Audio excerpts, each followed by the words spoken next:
First ride, 2018 Triumph Dragster.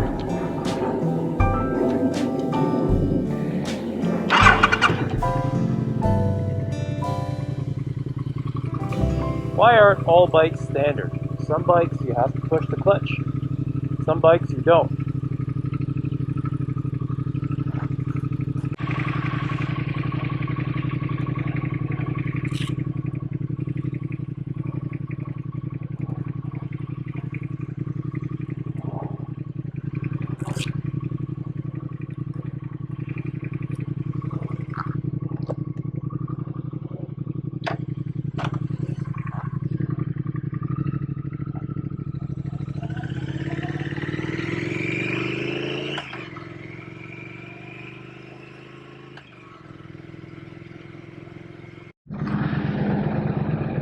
So I've been on the bike for about 10 minutes, and a couple of notes, or I guess my first impressions. The position of the clip-ons.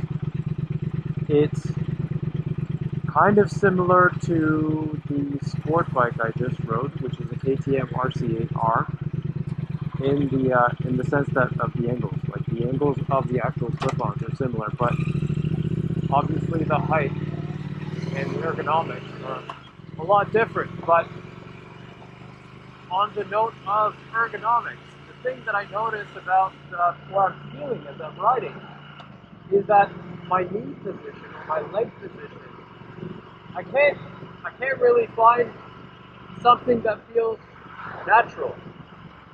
I'm used to riding really close and hugging the tank, but that puts my knees past, I guess, the cutout for the tank.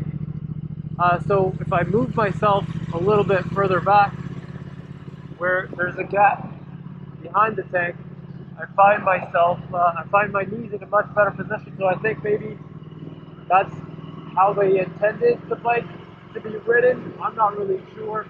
This is my first cafe. I don't really have a lot of experience with this type of bike, so I'm just going with what feels right. Now this is coming. I've only ever had sport bikes. I've only ever ridden sport bikes. I gotta say I wasn't sure about the position and how this might feel, but my initial thoughts are this is actually really nice. I kind of wish I tried something like this a lot sooner. In terms of like comparing this to a sport bike, like that KTM, because I'm not leaned over onto the bars or onto the front as much as I would be on that bike, there's not a lot of pressure here. Having my body positioned a bit further back on the seat, so that my knees, or my legs and my knees, the upper part of my leg fits into the tank cutout, or I guess indent. It also takes a little bit of pressure off my feet, which is something I've never felt before, unless I was leaning off a bike mid-corner. Because on this right now, I don't really have a lot of weight on my feet, not a lot of weight on my hands. It feels kind of good. Almost all of my weight is right on the saddle. I bought this bike secondhand with 58, let's call it 58.60 on the clock. That's kilometers, not miles.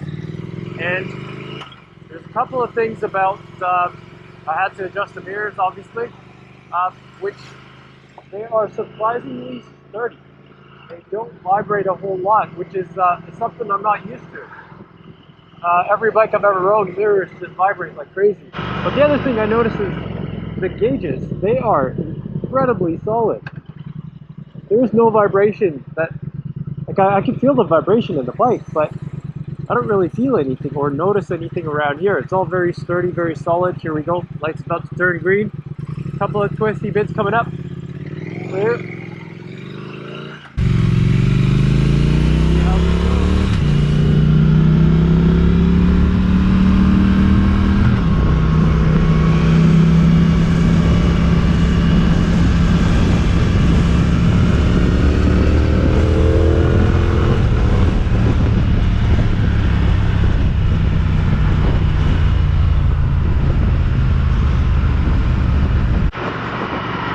I gotta tell you folks, this is all you need.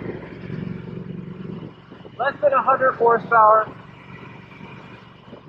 I mean, the wind protection would be nice, so I might look into a fairing, but I don't really think anyone needs more power unless you're racing. This is plenty, and I think that, you know, it's got to be the torque as well, right? That has to factor in somehow.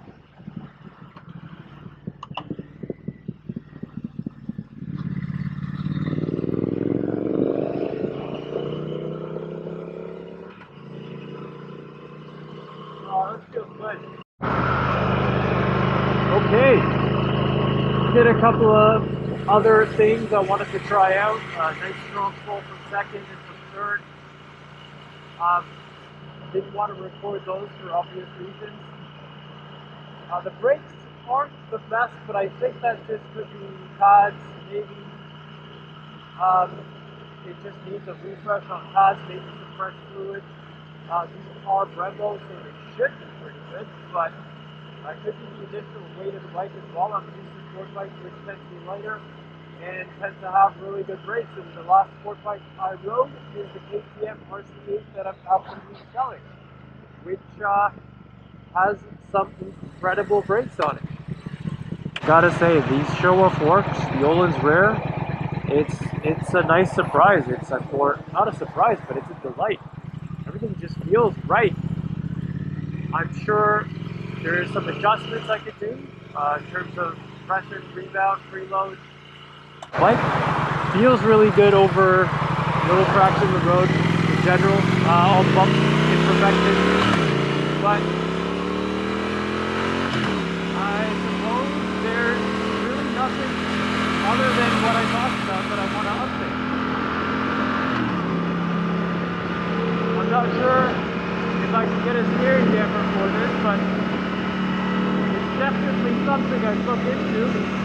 Brake shifter, single brake, chassis suspension, steering damper.